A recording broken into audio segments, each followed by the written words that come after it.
that I see, and that might be a bit not the next step, but at some point maybe a relevant step, that project liminality might be able to couple a monetary system to this very mysterious phenomena of inspiration.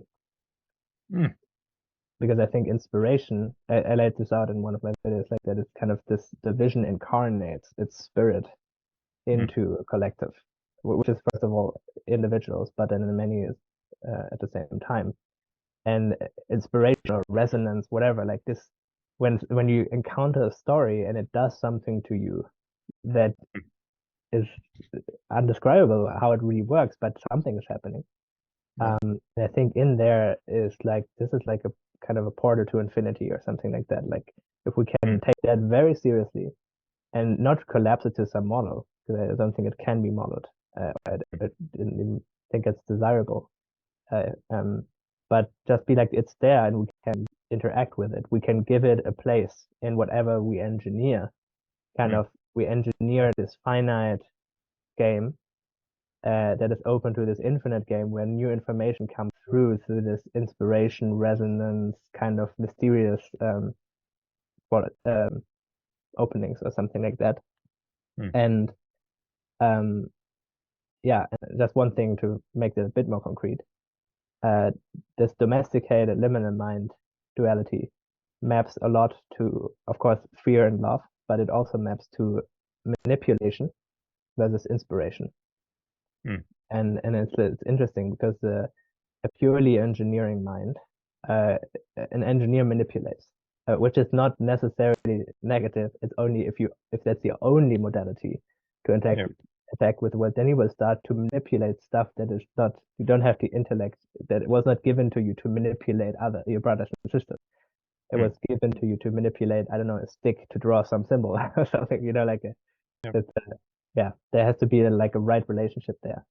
And if you think about a world before there was money, how could large numbers of people kind of come together and do a thing together without money? Well, from my thinking, the only thing they could ever do such a thing would be inspiration, right? Like that's the only phenomena how a large-scale coordination could occur. Now that we have money, I mean, I was going to say, sitting around the campfire, where telling stories leads to inspiration. So yeah, exactly. And people just want to serve this thing that they still don't fully understand, but it's so beautiful they just have to follow it somehow.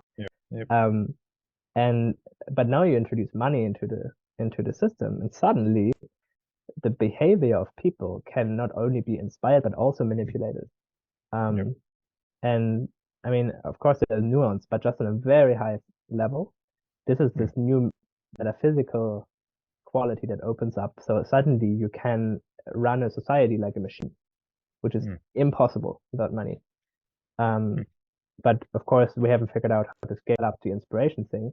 And maybe I hope that project liminality is at least a meaningful step towards that.